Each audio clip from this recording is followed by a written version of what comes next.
Cinema screen play ఎక్స్ప్లెనేషన్లో భాగంగా పాతాళ Bhairavi cinema explanation తర్వాత భాగాన్ని మనం ఇప్పుడు 4వ భాగాన్ని మనం చూస్తున్నాం. ఇంతకుముందు భాగంలో మనం ఏమనుకున్నామంటే సింపుల్గా చెప్తాను.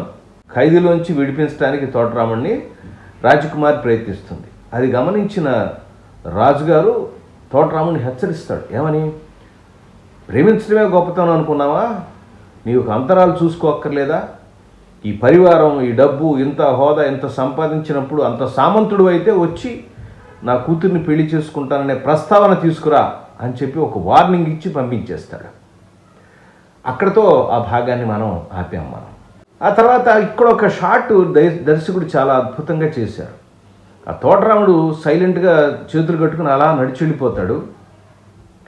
హీరోయిన్ ఆ దృశ్యాన్ని చూసి కళ్ళు తుడుచుకున్న తర్వాత అతను క్రాస్ అయి వెళ్ళిపోయిన తర్వాత రాజుగారు కూతురుని చూసి అట్లా ఒక భుజం మీద చేయేస్తాడు. అంటే ఆమె ఎట్లా బాధపడుతుందనే విషయాన్ని చూడటంతో ఆ షాట్ కట్ చేస్తాడు.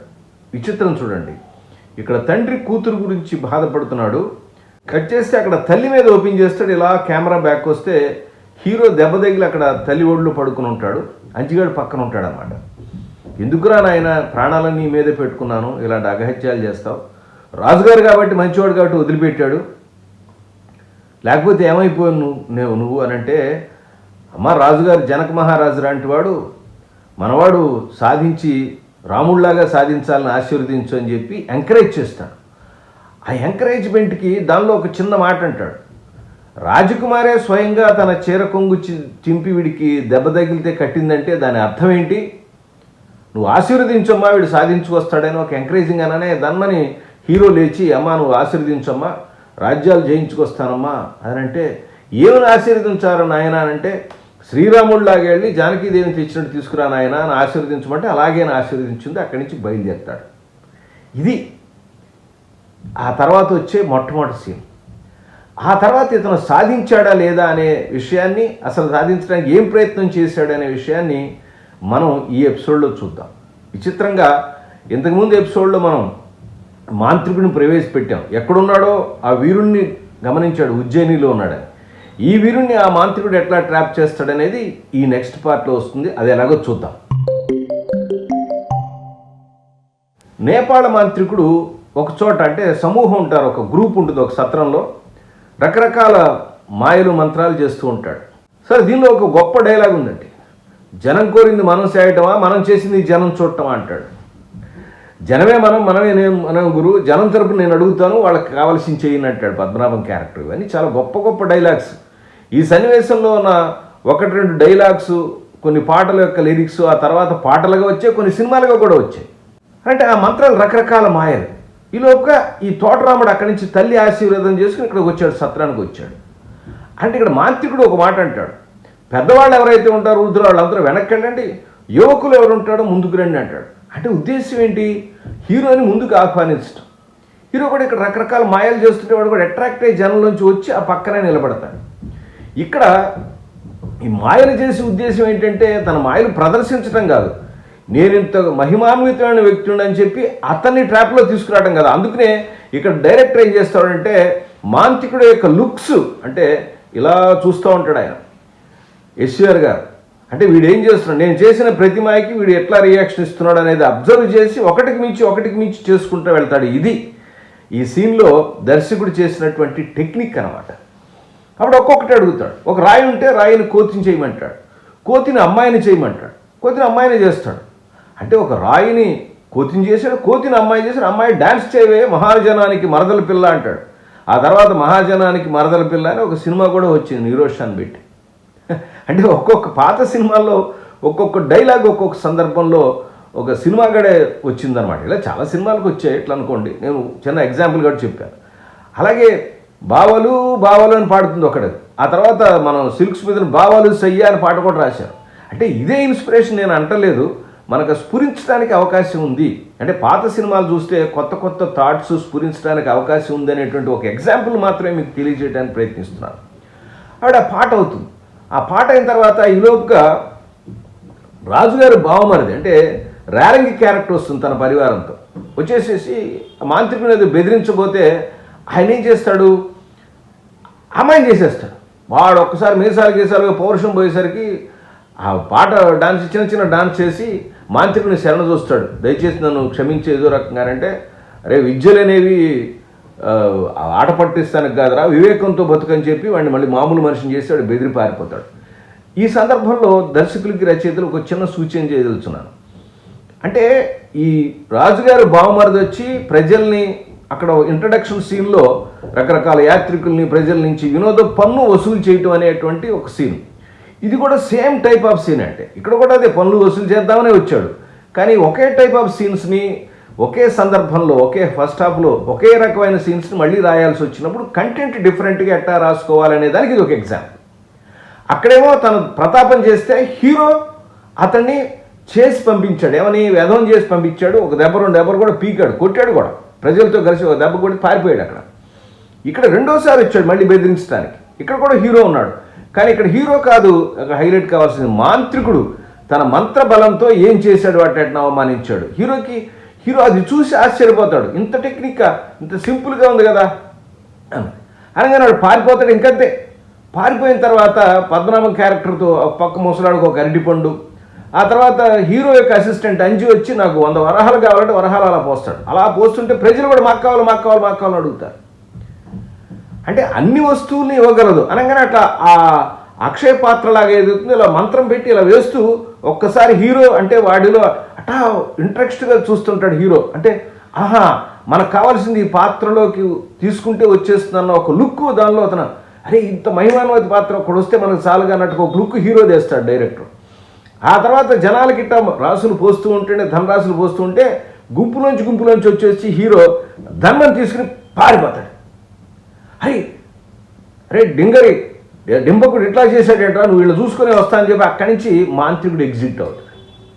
మాంత్రికుడు చేసిన మాయల్లోకి హీరో పడిపోయి అతని అక్షయ పాత్రని కనుక తీసుకుంటే నేను అనుకున్నది సాధించవచ్చు అని చెప్పి పారిపోవటం అనేటువంటి సీను. అంటే అతను మాంత్రికుడు యొక్క ట్రాప్లో పడ్డాడు, అతని యొక్క మాయలకి అట్రాక్ట్ అయ్యాడు అనేటువంటి విషయాన్ని దీనిలో బాగా ఎస్టాబ్లిష్ చేస్తాడు.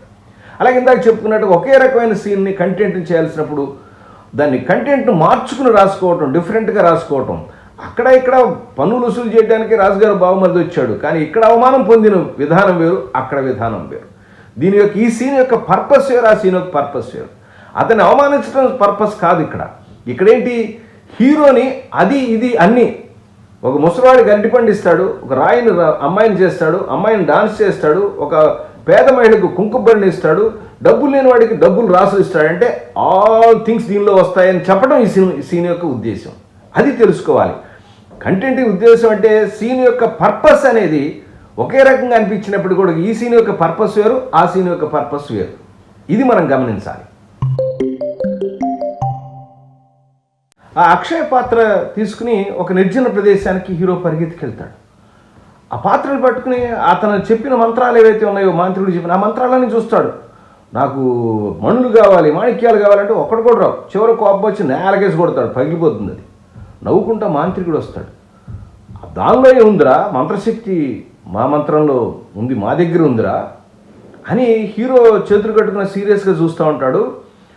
అతని మనసులో వాటికని చెప్తాడు, ఆసం చేసావు కదరా, ఉజ్జయిని రాజకుమారిని ప్రేమించావు కదరా, తర్వాత పల్లకీలు పరివారం డబ్బులు గిబ్బులు అన్నీ కూడా సంపాదించుకొస్తానని చెప్పి అన్నావు కదరా అంటాడు. అని ఒక్క బోర్డు అంటాడు, సన్మార్గుడివి కదరా, అంటే నువ్వు చాలా మంచివాడివిరా, సన్మార్గులకు సహాయం చేయడమే మా పని అంటాడు. నువ్వు మంచివాడివి, నీలాంటి మంచివాడికి హెల్ప్ చేయడానికి నాలాంటి ఉన్నాడు అని ఇస్తాడు చూడండి ఇక్కడ. అనగానే హీరో మెత్తపడతాడు. అనగానే సరే కాబట్టి నీకు దారి చూపిస్తాను, అన్నీ సాధించే దారి చూపిస్తాను, సాహసం చేయగలవా అంటాడు. అనగానే ఒకటి మీరేం చెప్పినా చేస్తాను స్వామి అంటాడు, సరెండర్ అవుతాడు. జయ పాతాళ భైరవి అంటాడు, పదరా అంటాడు. అంటే ఏంటి, హీరోని తన మంచి మాటలతో వంచి నీకు సహాయం చేయడానికి వచ్చానని చెప్పి ఈ సాహసుని బలి ఇవ్వడానికి తీసుకెళ్తున్నాడు కదా. ఈ బ్యాక్గ్రౌండ్ మొత్తం ఈయన చేసిన వంచన, అతను ప్రేమించిన విధానం, రాజకుమారి బాధపడటం, తల్లి ఉన్న పరిస్థితి, రాజుగారి పరిస్థితి మొత్తం అంతా వివరిస్తూ ఒక బ్యాక్గ్రౌండ్ సాంగ్ రాశారు. అదే ప్రేమ కోసమై వలలో పడినే పాపం పసివాడు.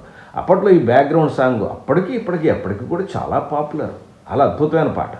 ఈ పాటని పింగళి నాగేంద్రరావు గారు చాలా అద్భుతంగా రాశాడు. ప్రేమలో పడ్డ వ్యక్తిని పసివాడి కింద మెన్షన్ చేస్తూ రాసినటువంటి పాట. బ్యాక్గ్రౌండ్ సాంగ్లో అదొక టైప్ ఆఫ్ వాయిస్, అదొక పెక్యులర్ వాయిస్ అనమాట. చాలా పాపులర్. మీరు ఎప్పుడైనా విని చూడండి, దానిలో ఉన్న సాహిత్యం యొక్క విలువ మీకు తెలుస్తూ ఉంటుంది. మాంత్రికుడు ఒక నిర్జన ప్రదేశంలోకి వస్తారు. అంటే ఒక గుహలాగా ఉన్న ప్రదేశంలోకి, చాలా భయంకరంగా ఉన్న ప్రదేశంలోకి వస్తారు. అక్కడ బ్యాక్గ్రౌండ్ మ్యూజిక్ కనుక అబ్జర్వ్ చేసినట్టయితే ఓ అని ఒక కోతలాగా ఒకటి వస్తూ ఉంటుంది. ఆయన అడుగుతాడు, ఏంటి స్వామి ఇది అని. పాతాళ భైరవి పిలుస్తోందిరా అంటాడు. ఇక్కడ పాతాళంలో దాగింది, అన్ని సిద్ధులు వస్తాయరా అంటాడు. సరే ఎక్కడంటే పాతాళంలోకి ఉందని ముందుకు వెళ్తూ ఉండగా ఒక రాక్షసులాగా వస్తే వాడిని కత్తితో నవ్వుతారు. బ్రహ్మాండంగా చేసేవారు అంటాడు. సరే పైకి ఆ చెట్టు ఎక్కమంటాడు. చెట్టు ఎక్కి ఇంకోటి రాక్షసు వస్తాడు, వాడిని కత్తితో నరుగుతాడు. అసలు పొగుడుతాడు అనమాట, నువ్వు వీరుడు వీరపుత్రుడు రా అంటాడు. పాతాళానికి మార్గం చేస్తాను, నేను బిలానికి మార్గం చేస్తాను అని చెప్పి ఒక మంట సృష్టించి దానిలో దూకరా అంటాడు. అనగానే హీరో డౌట్లో పడతాడు, ఇదేంటి రాక్షసులను చంపేమైపోయింది, వీడేదో నాకు హెల్ప్ చేద్దామంటే మంటలో దూకమంటే వీడు నిజంగా అంటున్నాడా, వీడు దూకి మొత్తం లేపేద్దాం అనుకుంటున్నాడా అని ఒక డౌట్ వస్తుంది. అది ఫేస్లో ఒక రకమైన డౌట్ వస్తే ఎప్పుడైతే మాంత్రికుడు అది గమనిస్తాడో వెంటనే అతన్ని, అంటే ఈ ప్రలోభ పెట్టే మార్గం అనమాట. పాతాళ భైరవి నిన్ను వరిస్తుందిరా, రాజకుమారి నిన్ను ప్రేమిస్తుందిరా, వరిస్తుందిరా, నువ్వు సాహసం చేయరా అంటాడు. రాజకుమారి పేరు చెప్పంగానే ఒక్కసారి ఇక్కడ ఒక చిన్న ఇంటర్కట్ షాట్ వేస్తాడండి డైరెక్టర్. ఒక్కసారి కత్తి నోట్లో పెట్టుకుని తల్లిని దేవుణ్ణి స్మరిస్తాడు. అక్కడ తల్లి దేవుడి దగ్గర కూర్చుని బిడ్డ క్షేమం గురించి ప్రార్థిస్తుంది. వెంటనే కళ్ళు మూసుకుని మంటలో దూకేస్తాడు. ఆ మంటలే అయిపోతుంది. అరే సాహసివిరా అంటాడు. అనగానే దన భూమి కంపించి దాని బిలంలో పడిపోతాడు. పట్టం కింద పడంగానే ఇట్లా పడంగానే ఒక షాట్ ఉంటుందని అటు ఇటు ఇది అయోమయంగా కింద పడ్డానికి పెద్ద పాతాళంలో పడిపోయి ఉంటుంది. చూస్తుంటే ఇలా చేపెట్టే చేతి కింద పావు ఉంటుంది. ఆ పావును పక్కన పారేస్తాడు.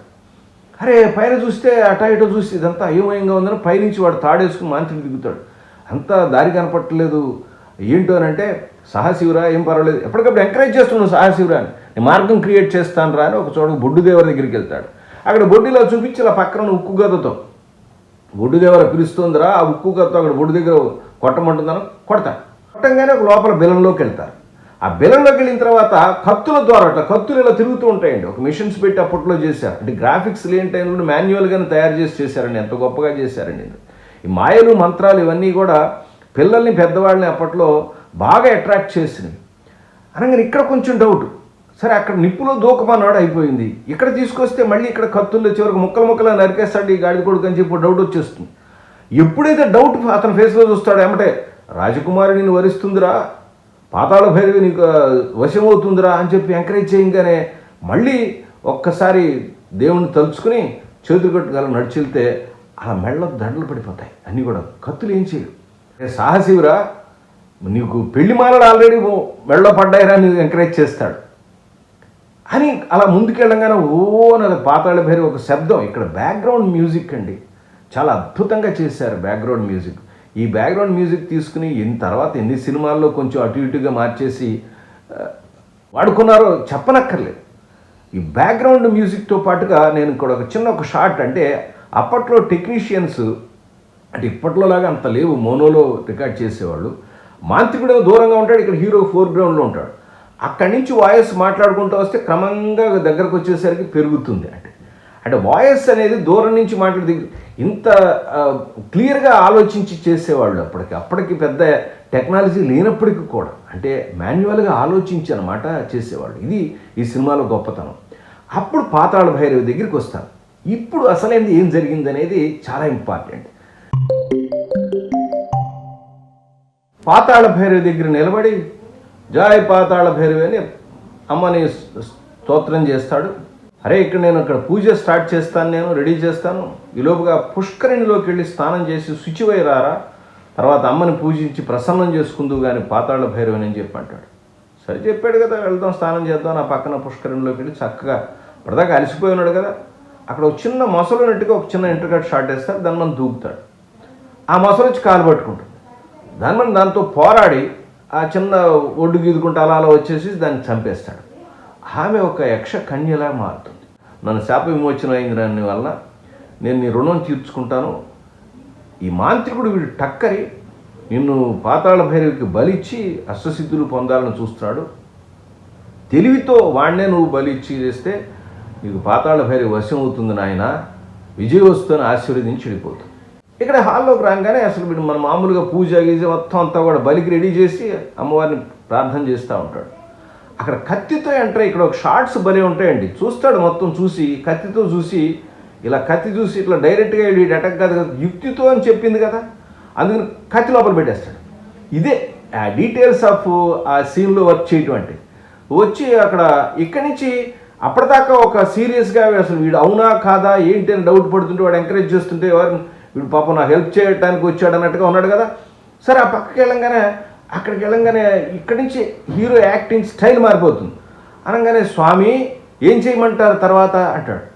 అనగానే సాష్టాంగం చేయరా అంటాడు. అనగా మట వేసి కూర్చుంటాడు. అట్లా కాదురా అంటాడు.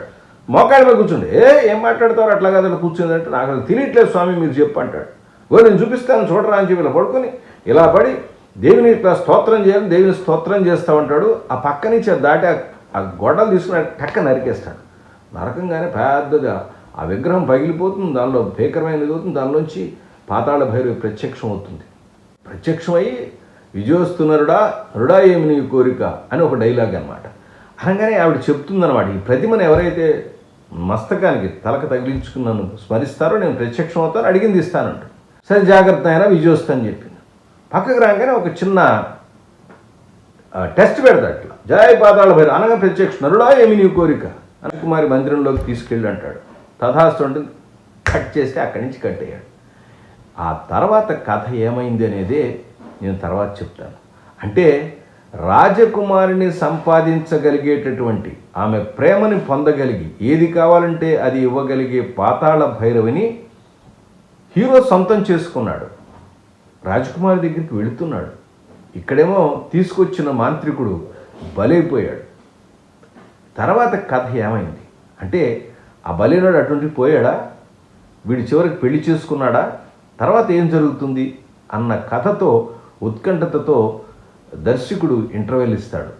ఇక్కడి నుంచే మనం తర్వాత తెలుసుకుందాం. అర్థమవుతుందా పాత సినిమాల్లో ఎన్ని డీటెయిల్స్ ఉన్నాయో, హీరో యాక్టింగ్లో కానీ, ఎక్స్ప్రెషన్స్లో కానీ, సీన్ కంటెంట్లో కానీ, సీన్ని ఒకే రకమైన కంటెంట్ని వస్తే మార్చి రాసుకోవడంలో కానీ, డీటెయిల్స్ వర్క్ చేయడంలో కానీ, డైలాగ్స్లో కానీ, పాటల్లో కానీ, బ్యాక్గ్రౌండ్ సాంగ్లో కానీ ఎన్ని విషయాలు ఉన్నాయండి. ఒక్కొక్కటి మనం తరిచి చూసుకుంటే, జాగ్రత్తగా మనం అనలైజ్ చేసుకుంటే, అందుకే ఈ అనాలిసిస్. చూడండి, మీరు కూడా సినిమా చూడండి. నాకు తట్టినవి కాకుండా మీకు తట్టినవి ఇంకా ఉన్నాయేమో పరిశోధించండి. మీకు ఎందుకు ఉపయోగపడుతుందో నాకు తెలియదు కదా, నేను ఇలా అనుకుంటున్నాను. మీరు కూడా సినిమా చూడండి. ఎపిసోడ్ తర్వాత మీ అభిప్రాయం నాకు తెలియచేయండి. మరొక ఎపిసోడ్తో మళ్ళీ కలుస్తాను. అప్పటిదాకా నమస్కారం.